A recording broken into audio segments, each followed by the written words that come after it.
하나님의 말씀은 히브리서 12장 14절 말씀에서 17절 말씀까지 이 살아계신 하나님의 말씀을 우리 다 함께 한 음성으로 합독하실 때 성령께서 개개인에게 말씀하시는 세미한 음성을 들으실 수 있는 저와 여러분 되시기를 바랍니다. 모든 사람과 더불어 화평함과 거룩함을 따르라. 이것이 없이는 아무도 주를 보지 못하리라. 너희는 하나님의 은혜에 이르지 못하는 자가 없도록 하고 또 쓴뿌리가 나서 괴롭게 하여 많은 사람이 이로 말미암아 더럽게 되지 않게 하며 음행하는 자 혹 한 그릇 음식을 위하여 장자의 명분을 판 에서와 같이 망령된 자가 없도록 살피라. 너희가 아는 바와 같이 그가 그 후에 축복을 이어받으려고 눈물을 흘리며 구하되 버림바가 되어 회개할 기회를 얻지 못하였느니라.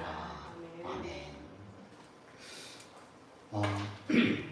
우리가 우리의 삶 가운데 아무 일 없을 때 우리가 평안할 때 참 우리가 조심을 해야 되는 것이죠.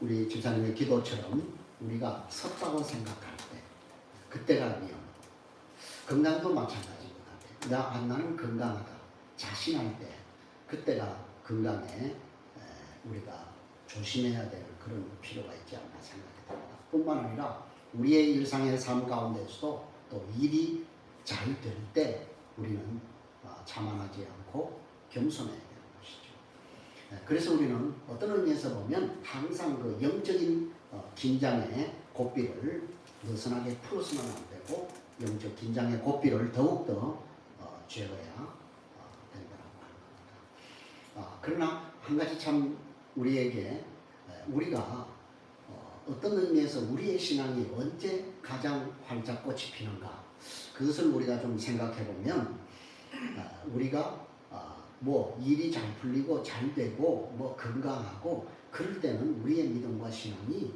좀 거시기한 것 같아요. 그런 것 같아요. 그런데 언제 우리의 믿음이 또 성장하고 안정이 되고 그러는가 가만히 보면 약할 때 고난이 있을 때 힘이 들 때 그럴 때 우리가 오히려 더 우리의 신앙이 더욱더 견고해지는 것을 보게 됩니다. 지금 코로나로 인해서 우리 성도들이 어려움을 겪고 있는데 여러분 기도해 주셔서 이 힘듦이 이 고통이 오히려 여러분의 신앙이 굳건해지는 그러한 계기가 되기를 간절히 소망합니다. 자, 오늘 히브리서 저자는 계속해서 우리에게 믿음이라고 하는 것을 우리에게 지금 정의를 하고 있습니다. 믿음이 뭔가? 믿음은 바라는 것들의 실상일 뿐만 아니라 눈에 보이지 않는 것들의 증거다. 이렇게 우리에게 얘기를 하고 있습니다. 바라는 것들의 실상이고 눈에 보이지 않는 것들의 증거라고 하는 것은 굉장히 중요한 사실이죠. 이것은 소망이라고 하는 겁니다. 소망. 그러니까 믿음은 곧 소망이라는 얘기죠. 믿음이 뭔가 소망에 관한 것이다 라고 우리에게 말씀해주고 있는 것입니다. 그렇기 때문에 오늘 우리에게 있어서 그 소망이 있는가 우리가 믿고 있는 그죠? 우리가 믿고 있는 그 믿음을 내가 얼마만큼 가지고 있는가 그 여하에 따라서 우리의 현재 삶도 달라진다는 것. 굉장히 중요한 것이죠. 그래서 우리가 믿음으로 살기 위해서는 반드시 여러분이 먼저 선행되어야 될 것이 소망이라고 하는 것이 여러분의 심령 가운데 불타올라야 됩니다. 소망이 있어야 된다고. 지금 우리나라가 어떤 면에서 상당히 참 우리나라뿐만 아니라 전 세계적으로 지금 경제 불황으로 인해서 얼마나 많은 사람들이 어려움을 겪고 있습니까? 지금 이 사회면을 보면 뭐 정말 어떤 면에서는 며칠에 한 번 꼴로 지금 이렇게 자살하는 사람들이 생기게 되는데 뭐 거의 대부분이 생활고 때문에 그렇죠? 생활고 때문에 이렇게 자신들의 그 아까운 목숨을 이렇게 생을 마감하는 사람들이 일어나고 있는 것을 볼 때 얼마나 참 안타까운 일이 아닐 수가 없는 것입니다. 왜 그런 극단적인 선택을 하는 것입니까? 소망이 없기 때문에. 희망이 없다고 생각합니다. 안 된다는 것이죠. 더 이상 뭔가 기댈 곳이 전혀 없다. 참 그런 면에서 우리 교회의 책임도 또한 우리가 면할 수 없는 것이 아닌가 그런 생각을 해봅니다. 그래서 그 소망이라고 하는 것이 결국 우리 그리스도인의 현재의 우리의 삶을 바꿀 수 있는 힘이 된다고, 에너지가 된다고 하는 것이죠. 지금 우리는 계속해서 믿음으로 사는 법을 말씀을 통해서 우리가 배우고 있는데요.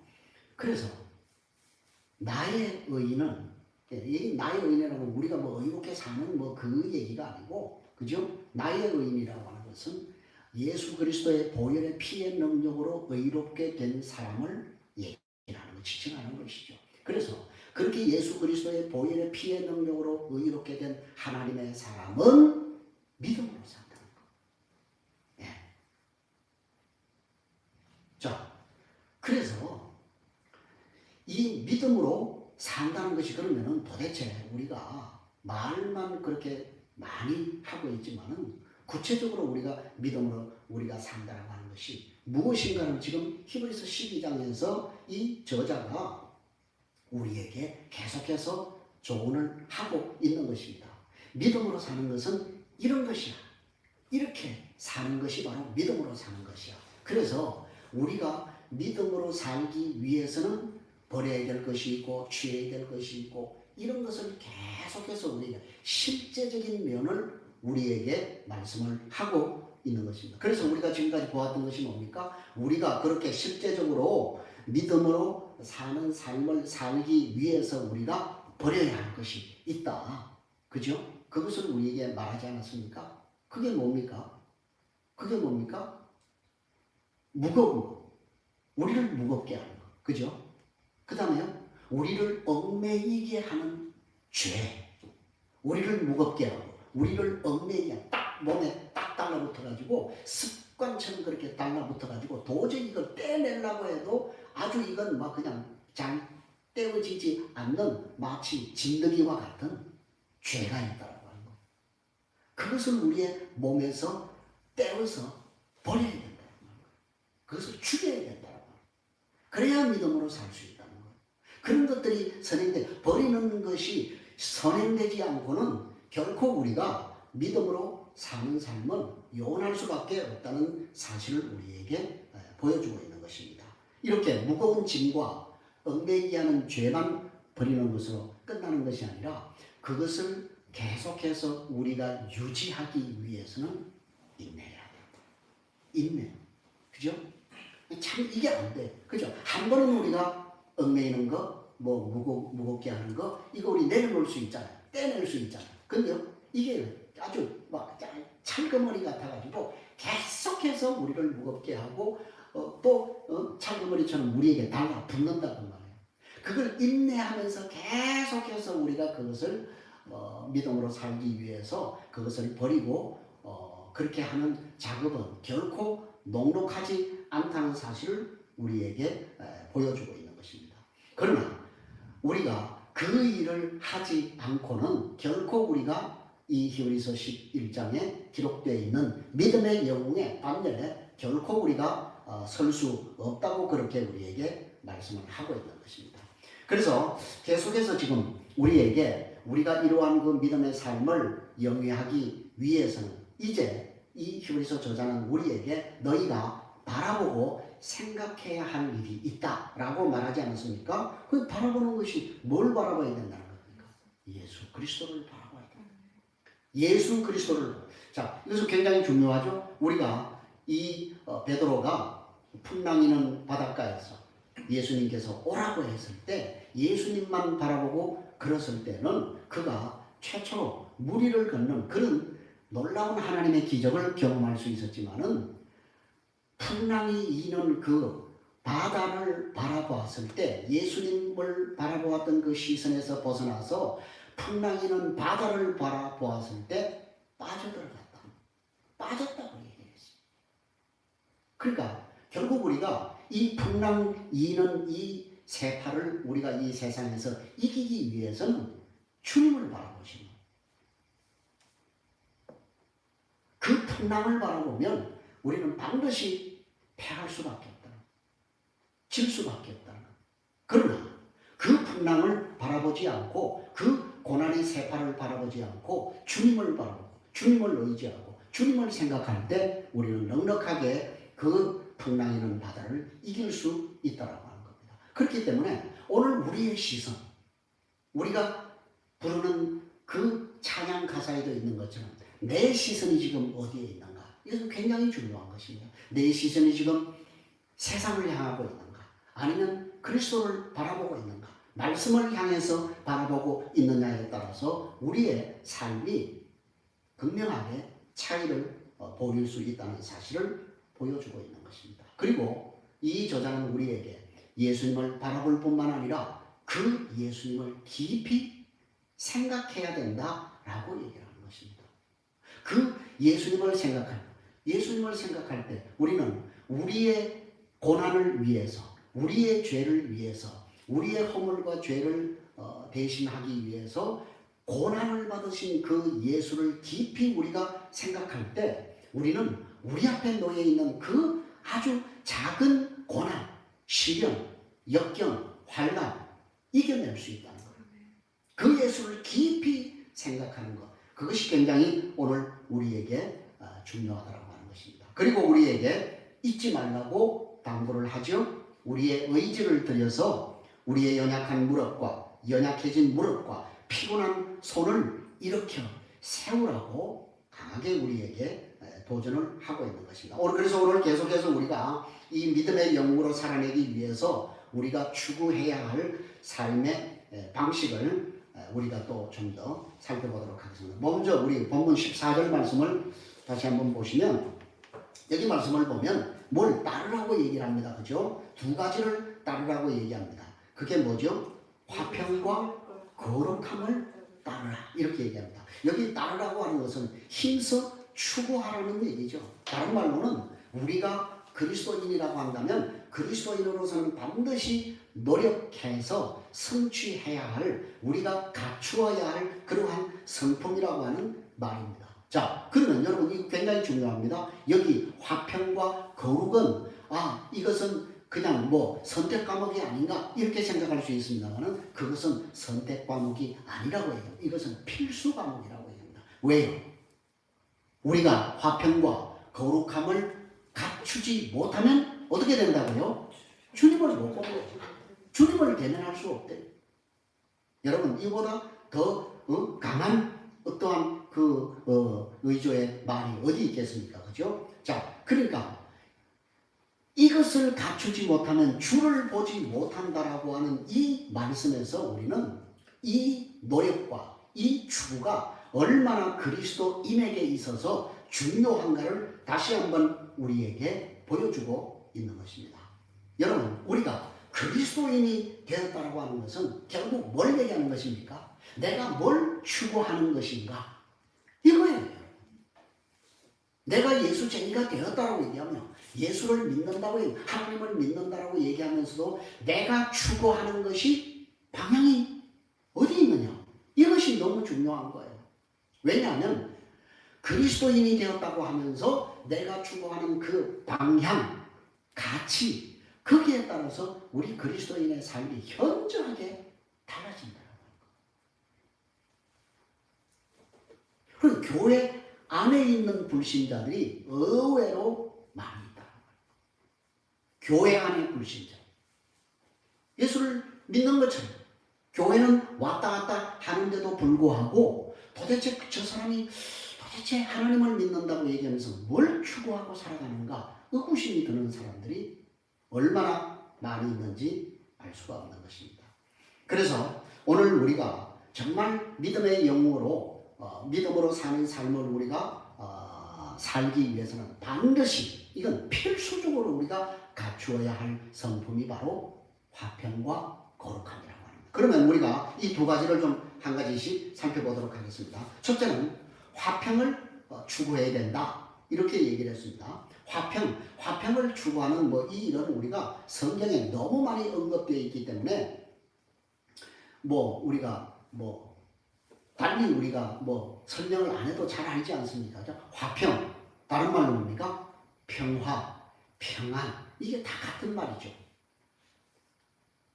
그러니까 그리스도인이 되었다고 한다면 그리스도인이 갖추어야 할 성품 가운데 가장 중요한 성품 가운데 하나가 화평이에요. 그래서 그리스도인이 가는 곳에는 화평이 있어야 돼요. 그래서 성 어거스틴이 노래했던 그 노래 가운데 뭐가 있습니까? 평화의 노래라고 하는 노래가 있지 않습니까? 그죠? 내가 가는 곳에, 분열이 있는 곳에 일치가, 그죠? 다툼이 있는 곳에 화해가. 여러분 그리스도인이 가는 곳에는 이런 평화의 사도가 되어야 된다고 하는 거죠. 이것은 굉장히 중요한 것이죠. 이걸 다른 말로 얘기하면 피스메이커라고 얘기하죠. 피스메이커. 그죠? 평화를 만드는 사람. 그런데 내가 그리스도인이라고 얘기하면서 내가 가정에 가면 내 가정에 트러블 메이커가 돼. 내가 속한 직장에 가면 직장에 내가 있는 그곳이, 그 공동체가 트러블이 일어나. 내가 있는 그 사회의 일원이 되면 그 사회가 트러블이 일어나는 트러블 메이커가 된다고 하는 그 그리스도인이 아니, 그건 짜가요. 가짜예요, 가짜.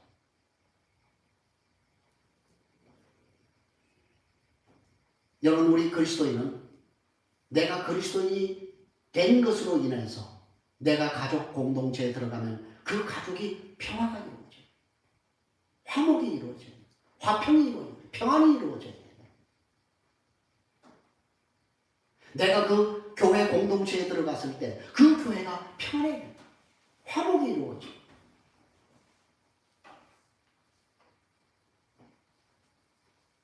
그래서 바울은 이 은혜와 평강을 굉장히 우리에게 많이 강조를 하고 있지 않습니까? 그래서 주님도 우리에게 팔복에서 우리에게 뭐라고 말씀했습니까? 화평하게 하는 자는, 화평케 하는 자는 복이 있다라고 했습니다. 그래서 그 화평하게 하는 자는 어떤 일컬음을 받게 된다고요? 하나님의 아들이라고 하는 이름을 얻게 된다. 이렇게 주님께서 우리에게 말씀하고 있는 것입니다. 그래서 이 히브리서 저자도 우리에게 이 화평을 추구하라고 우리에게 말씀하고 있는 것입니다. 그런데 여러분, 이 화평이 자연스럽게, 너무나 자연스럽게 쉽게 되는 일이라고 한다면 저자가 그렇게 우리에게 얘기를 했을까요? 따르라고, 쫓으라고 그렇게 우리에게 얘기를 했을까요? 그게 녹록지 않다는 거예요. 잘 안 된다는 거예요. 그렇죠? 그래서 바울도 로마서 12장 8절에서 할 수 있거든 너희는 모든 사람으로 더불어 화평하라. 이렇게 우리에게 권면합니다. 디모데후서 2장 22절에서도 사랑과 화평을 쫓아라 라고 그의 영적인 아들 디모데에게 도전하고 있는 것을 보게 되는 것입니다. 무슨 얘기입니까? 우리가 믿음의 영으로서 살아갈 때 반드시 추구해야 할 가장 중요한 덕목 가운데 하나가 바로 화평이라고 하는 사실을 우리에게 보여주고 있는 것입니다.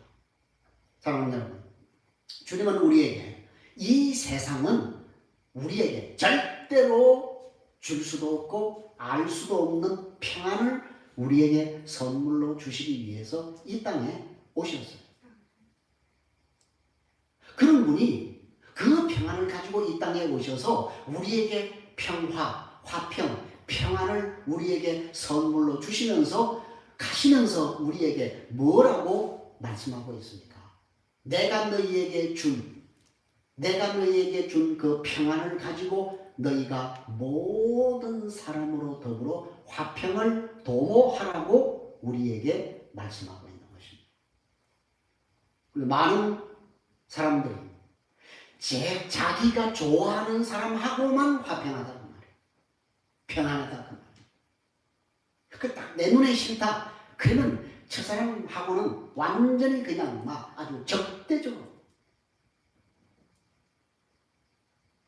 오늘 여러분 주님께서 우리에게 말씀하시는 모든 사람으로 더불어 화평하라고 우리에게 도전하시는 이 음성에 우리는 귀 기울일 필요가 있습니다. 끼리끼리 내가 좋아하는 저 사람이 나를 좋아하니까 나도 너 좋아. 네가 나를 적대시하니까 나도 너를 적대시하는 이것은 여러분 세상 여러분 바벨의 정신 그리스도인의 정신이 아닙니다. 하나님의 사랑이 아닙니다. 그리스도의 사랑이 결코 아니라는 사실을 우리에게 보여주고 있는 것입니다.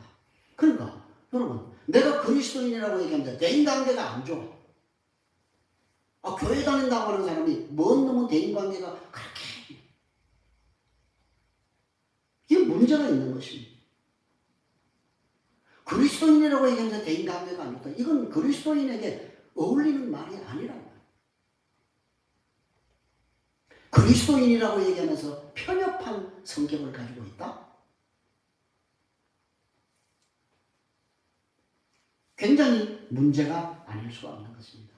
이러한 편협한 그리스도인이 결국은 피스메이커가 되는 것이 아니라 트러블 메이커가 될 수밖에 없는 것 아니겠습니까? 이런 사람들이, 이런 트러블 메이커들이 그리스도인의 이름을 먹칠하는 사람들이 아닐 수가 없는 것입니다. 그러므로 우리 그리스도인은 마땅히 우리의 삶 가운데, 우리는 우리의 생활 가운데 화평을 추구하는 그런 삶을 살아야 하는 것입니다. 만약에 내가 깨어서 화평이 깨질 것 같으면 차라리 가만히 있는 게 좋아요. 자, 그러면 여러분, 종교인의 탈을 쓰고 나라의 화평을 깨는 사람들이 일어났어요. 분위기를 조장하고 사회의 평화를 깨는, 그래서 분열을 조장하고 이런 종교의 탈을 쓰고 이런 짓들을 하는 사람들.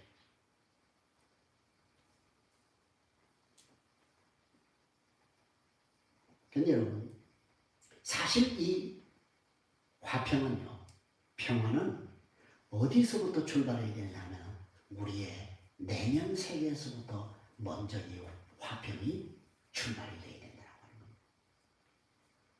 여러분, 내가 평화하지 않으면 절대로 다른 사람과 화평을 추구하기가 어려워요. 뭐 너무 당연한 말을 했죠? 내 안이 지금 지옥인데 다른 사람과 천국의 삶을 교제할 수 있을까요? 아니죠. 내가 천국이 돼야, 그죠? 내가 천국이 되면 다른 사람과도 천국이 되는 거예요. 내가 지옥이니까 다른 사람과의 관계도 지옥이 될 수밖에 없는 거예요. 그러니까 내가 평화하면 다른 사람과도 화평할 수 있는 거예요. 평화할 수 있는 거예요.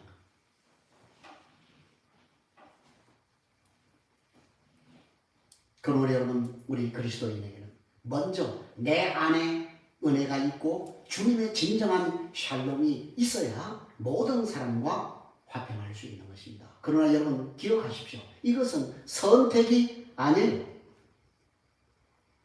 그리스도인이라고 한다면 마땅히 우리는 반드시 화평의 추구자가 되어야 된다. 왜요?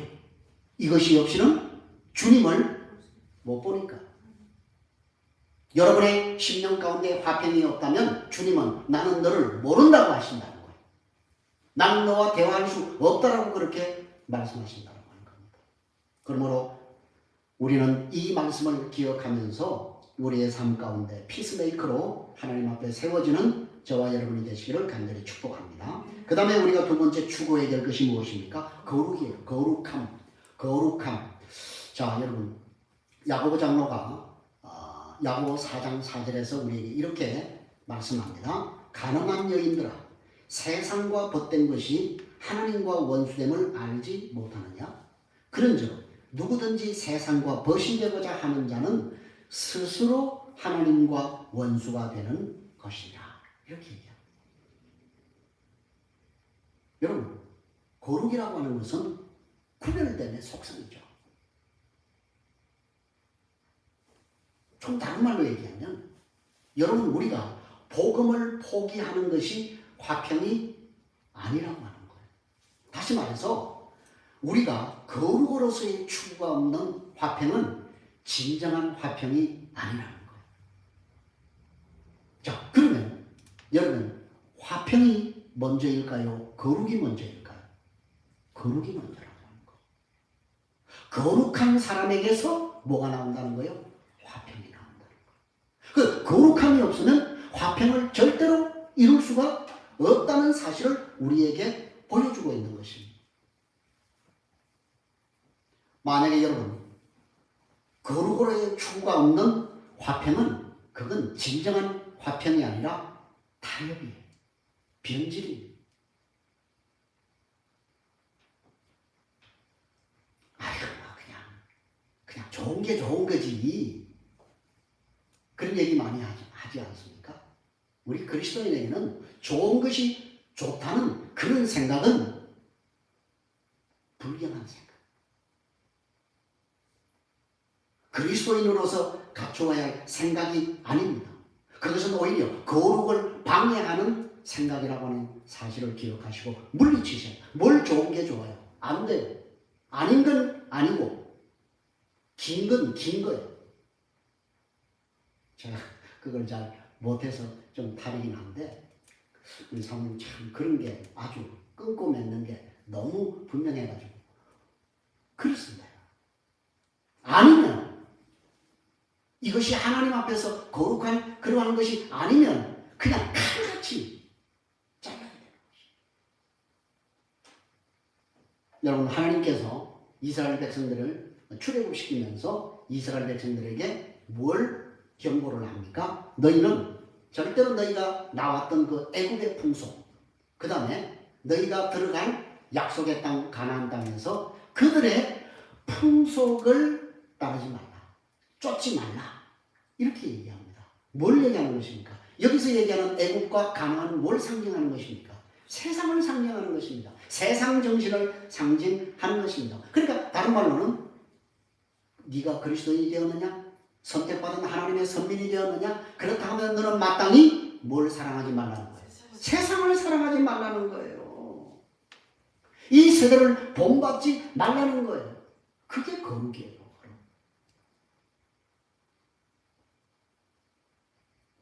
그런데 이 세대를 쫓아가는 것을 아무렇지도 않게 생각하는 사람들이 너무 많다. 교회 안에서. 아니 뭐 다 그렇게 하는데 뭘 다 그렇게 해요.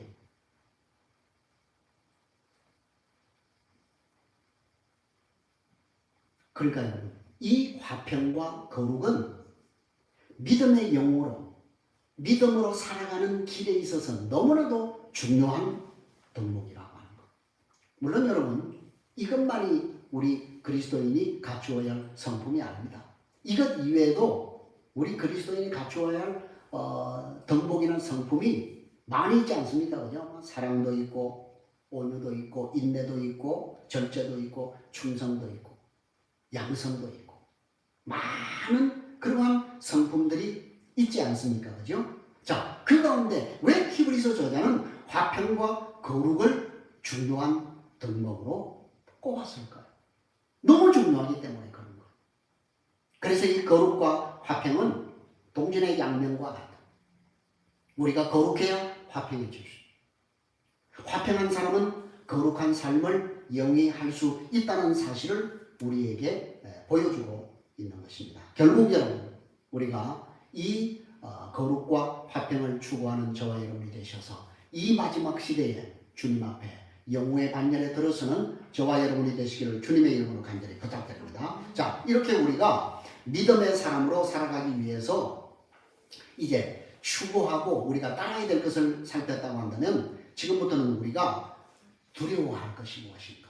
다른 말로 하면 추방해야 될, 버려야 할 것이 무엇인가? 그것을 우리에게 얘기를 하는데 세 가지를 우리에게 본문 15절 16절에서 얘기를 하고 있죠. 자, 본문 15절 16절 보세요. 무엇이죠? 첫 번째는 뭘 우리가 두려워하고 우리가 주의해야 된다고요? 하나님의 은혜에 이르지 못하는. 그렇죠. 하나님의 은혜에서 멀어질까 우리는 두려워해야 된다는 거예요. 하나님의 은혜에서 멀어질까 두려워. 그 다음에 두 번째는요. 성불이가 나서 괴롭게 하고 많은 사람이 이로 인해서 더러움을 입을까 두려워할 수 있어요. 그 다음에 마지막으로 세 번째는요. 에서와 같이 망령된 자가 있을까 두려워해야 된다는 겁니다. 자, 그럼 여러분 첫 번째 우리가 하나님의 은혜에 이르지 못하는 자가 되지 않도록 두려워해야 된다. 살펴야 된다. 이건 뭐예요? 계속해서 뭐예요? 점검해야 된다는 것이죠. 그죠? 부지런히 살펴야 된다고 하는 겁니다. 그래서 우리가 정말 하나님 앞에서 하나님의 은혜에 이르지 못하는 자가 없도록 서로 돌아보아 사랑과 선행을 격려하는 일이 필요하다는 거예요. 자, 여러분, 은혜가 뭐예요? 은혜. 사실 은혜라고 하는 말처럼 이렇게 광범위하게 사용되는 말도 흔치 않을 것입니다. 그렇죠? 은혜는 굉장히 중요한 단어가 아닐 수가 없습니다. 그러니까 믿음의 영으로 살기를 원하는 사람, 아니 믿음으로 살기를 원하는 성도가 살펴야 할 그 첫 번째가 바로 뭐라고요? 하나님의 은혜에서 멀어질까 두려워하는 것이라고 하는 겁니다. 그래서 은혜는 정말 우리가 믿음으로 사는 데 있어서 우리에게 있어서 절대적으로 필요한 것이 은혜라고 하는 거예요. 은혜 없이는 절대로 우리가 뭐예요? 믿음으로 못 산다는 거예요. 그러면 이 은혜 방편에 있어서 굉장히 중요한 몇 가지가 있죠. 그게 뭐예요? 예배예요. 예배. 은혜 방편의 가장 중요한 요소 가운데 하나가 바로 예배라는 말이에요. 그 예배 속에 찬양이 있고 기도가 있고 말씀이 있고, 그죠? 그래서 예배가 너무너무 중요한 거예요. 그래서 성도는 예배를 통해서 뭘 받는다고요? 은혜를 받는다고 얘기하잖아요. 그런 면에서 우리가 이 은혜는 우리 성도를 움직이게 하는 에너지가 된다. 그래서 예배를 소홀히 하고 예배를 덩하니 하고 예배를 그냥 하찮게 생각하는 사람은 절대적으로 그 사람은 무기력한 것입니다. 예배를 통해서 힘을 얻고 소망을 가지고 성령으로 충만해지고 말씀으로 충만해지고 그렇게 될 때 우리는 세상에서도 당당하게 나와 세상을 이길 수 있는 에너지를 얻을 수 있다라고 하는 겁니다. 그러므로 여러분이 하나님 앞에 예배를 소홀히 해서는 안 된다고 하는 거예요. 그래서 우리는 정말 내 속에 하나님의 은혜가 식어지는 것을 경계하는 삶을 살아야 하는 거예요. 예배를 덩하니 하고 성경 묵상을 덩하니 하고 기도 생활도 하지 않고 여러분이 나는 그냥 굿 크리스찬이다. 절대로 그렇게 말할 수가 없는 거예요. 여러분, 그런 사람은요, 좋은 그리스도인으로 살고 싶어도 절대로 살아갈 수가 없다는 거예요. 극단적으로 얘기하면 은혜 없는 그리스도인에게는 기대할 것이 하나도 없다는 거예요. 그래서 정말 오늘 여러분 가슴 속에 손을 얹어보시면 내 속에 하나님의 은혜가 어느 정도 차 있는가? 20? 50? 70? 안 돼요. 여러분의 심령이 하나님의 은혜로 100% 충만해야 돼요. 차고 흘러 넘쳐야 돼요. 여러분의 심령에 하나님의 은혜가 차고 넘치게 될 때 여러분은 성령 충만한 그리스도인으로 이 세상을 거슬러 올라갈 수 있는 그런 사람이 되는 거예요. 마치 연어가 거친 물살을 헤치고 그 물결을 거슬러 올라가서 산란을 완성하는 것처럼 오늘 우리 그리스도인 심령 가운데 이 하나님의 은혜가 충만하게 여러분의 심령 가운데 부어지게 될 때 우리는 이 세상을 넉넉하게 이기는 그리스도인으로 살아갈 수 있게 된다고 하는 겁니다. 여러분, 우리가요, 여러분에게 내가 은혜가 있는가 없는가를 여러분이 가늠해 볼 수 있는 중요한 것이 있어요. 그게 뭐냐면, 여러분의 심령 가운데 은혜가 떨어지면 딱 여러분에게 나타나는 증상이 뭔지 아세요? 뭘까요? 예, 맞습니다. 예, 또요. 불평등. 그렇죠? 당연히 그래요. 은혜가 떨어지면 그렇게 됩니다. 그 다음 또 뭐 있을까요? 교만해진다. 사람 그럼 교만해진다. 그 은혜가 있으면 사람이요 낮아져요. 낮은 마음을 가져요. 낮아진다면 뭐 무슨 무식하다는 얘기가 아니에요. 겸손하게 된다. 은혜가 떨어지면요 교만해져요. 거만해져요.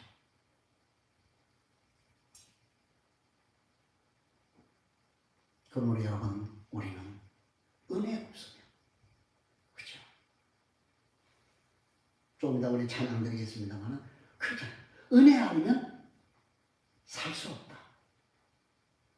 이 고백이 저와 여러분의 고백이 되시기를 바랍니다. 그래서 여러분의 심령 가운데 하나님의 은혜로 충만하게 채워지시기를 바랍니다. 그 다음 두 번째 게 보니까 섣부리가 나서 괴롭게 하고 많은 사람이 더러움을 입을까 두려워해야 된다. 이렇게 얘기했습니다. 자, 그렇죠? 여러분, 썩뿌리는 두 가지 일을 해요. 첫째는 너를 죽이고, 자신을 죽이고 남도 죽이고.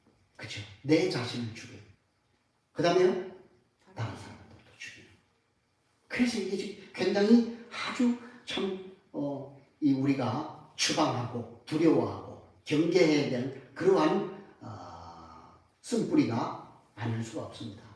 사실 이 말씀은, 이 본문의 말씀은 신명기 29장에서 따온 말이에요.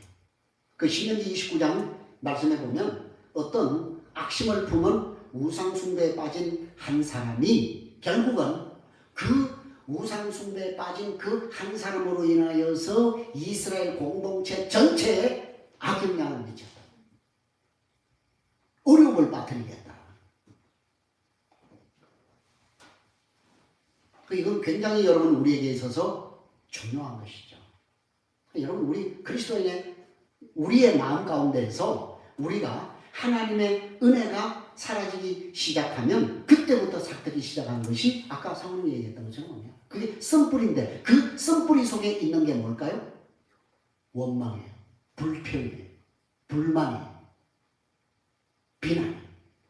이런 것들이 삭트기 시작하는 거예요. 그래서 여러분 보세요.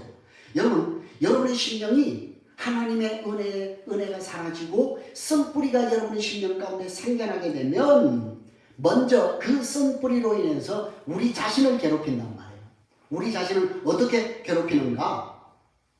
뻔히 다른 사람은 그 어떤 상황을 볼 때 똑같은 상황을 보는데 모든 사람들이 다 칭찬하고 박수치고 그러는데 괜히 뭐예요? 의기장을 하는 거예요. 괜히 부정적으로 얘기하는 거예요.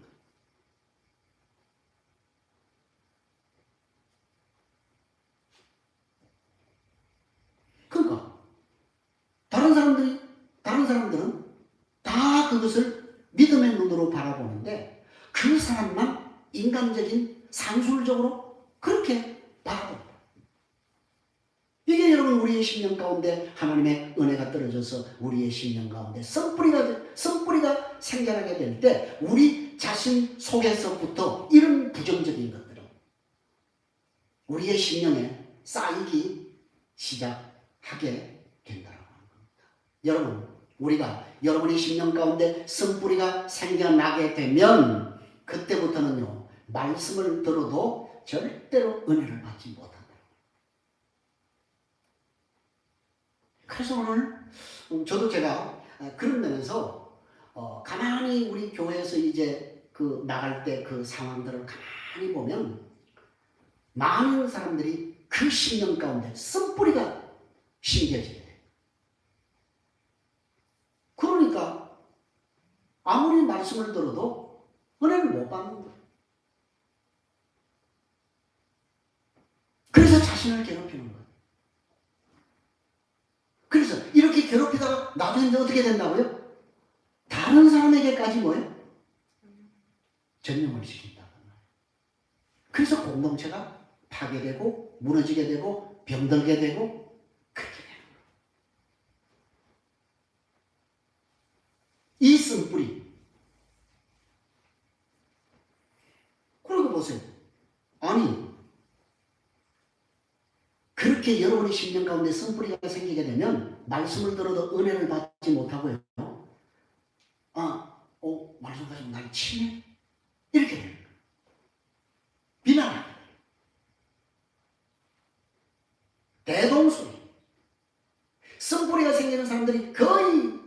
대동소이하게 일어나는 현상들이 다 그런 거예요.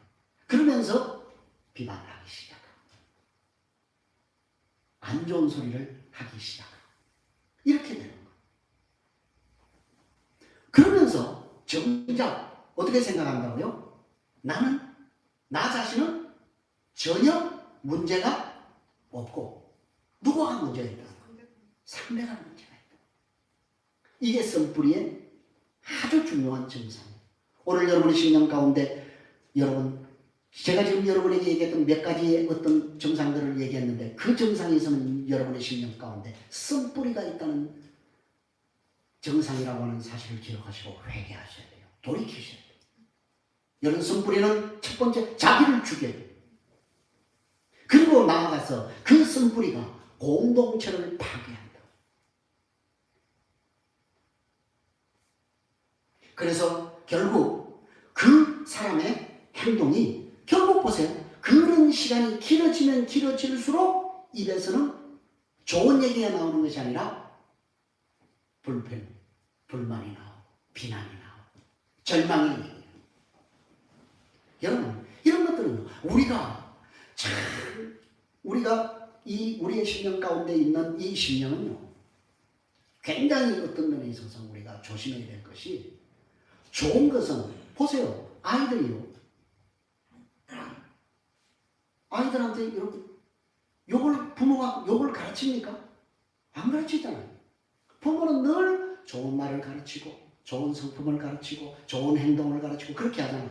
그런데 아이들이 좋은 행동, 좋은 말 하기보다 나쁜 말, 나쁜 행동을 더 많이 한다고요. 그러니까 좋은 말, 좋은 행동은 아무리 그렇게 얘기를 해도 잘 그것이 박히지 않아요. 그런데 나쁜 말, 나쁜 행동은 아이들이 그냥 유치원에 가서 학교에 가서 아이들이 그런 말을 잠깐만 들어도 그건 내가 각인이 돼.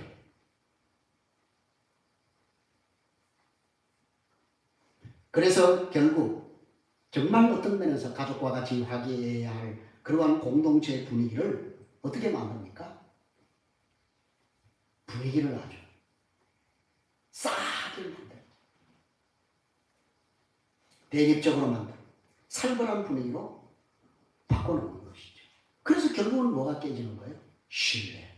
서로의 신뢰를 깨뜨리는 거예요. 뭐가요? 썸뿌리가. 내 심령의 썸뿌리가 결국은 나를 죽이고 타인을 죽이고 그래서 공동체를 파괴하는. 그래서 오늘 이 히브리서 저자는 이 썸뿌리를 네 심령 가운데 있는 썸뿌리를 경계하고 두려워 그것을 추방해야 된다라고 말씀하고 있는 것입니다. 그럼 여러분 우리는 그러한 부정, 불평, 불만의 말이 아니라 우리 성도는 격려하는 말, 칭찬하는 말을 좋아해야 되는 거예요. 자꾸 여러분 불평, 비방하고 뒷담화 이건요 하지 않는 것이 좋습니다. 하고 싶으면 그냥 하나님 앞에 하자. 불평하고 싶으면 하나님 앞에 하시고 비방하고 싶으면 하나님 앞에 하시고 뒷담화하고 싶으시면 혼자서 하나님 앞에 그냥 하시라. 사람에게는 절대로 이런 행위를 해서는 안 된다고 하는 겁니다. 제가 묻겠습니다. 여러분의 입술은 안녕하십니까? 여러분은 어떤 말을 하고 있습니까? 여러분의 심령 가운데 씀뿌리는 없으십니까? 마지막으로 우리 세 번째 우리가 두려워하고 경계해야 될 것은 음행과 영적 무지. 여기서 말하는 음행은 말 그대로 음행이에요. 결혼 가운데서 우리가 아름다워질 수 있는 성을 육체의 정욕을 위해서 잘못 사용하는 사람을 가리키는 것이죠. 음행. 그렇죠? 자, 여러분 이 음행은요 어떤 면에서 우리의 영적 상태에 반전이 되기도 하는 것이죠. 그래서 우리가요 언제 이런 음행이 일어나는가? 여러분이 하나님의 은혜에서 떨어지고 하나님의 은혜에서 멀어지게 되면 이런 증상이 나타난다는 거예요.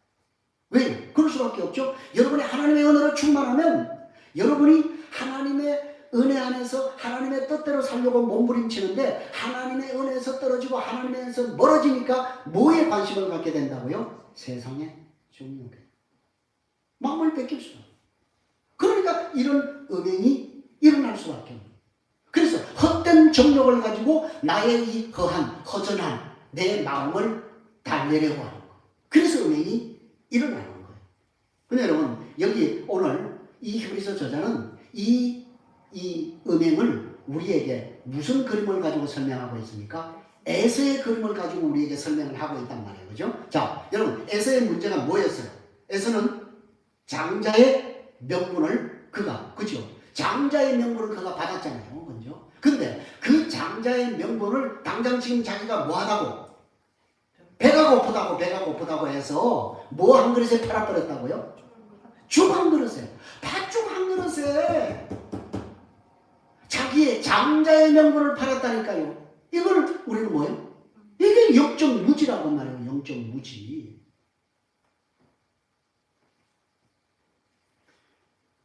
그러니까 에서는 뭐가 중요한 거예요? 그렇죠. 당장 지금 내 배고픈 이게 중요한 거예요. 아니, 여러분, 그 한기치가 참으면 되잖아요. 그죠? 그것과 장차 그가 영원히 누릴 그 엄청난 장자의 축복은 뭐처럼 여겼다는 거예요? 손톱의 때만도 못 여겼다는 거예요. 이게 여러분 얼마나 하나님의 축복을 가볍게 여긴 영적 무지의 소산이 아닐 수가 없다라고 하는 것입니다. 사랑하는 성도 여러분, 정말 우리가 여러분 에서를 가리켜서 이런 망령된 자가 있나 이렇게 우리가 얘기를 하는데 과연 그럴까요? 과연 그럴까요? 여러분 배가 고프면 에서처럼 그렇게 망령된 행동을 하지 않을까요?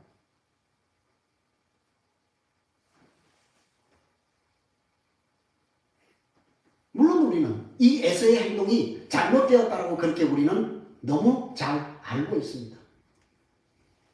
그런데 아이러니하게도 우리는 우리가 현대판 에서와 같은 그런 삶을 사실을 그런 삶을 살고 있다고 하는 그 사실에 대해서는 우리가 어떤 면에서 뭐냐? 일말에 두려움이 없는 것 아니냐? 아닌가요?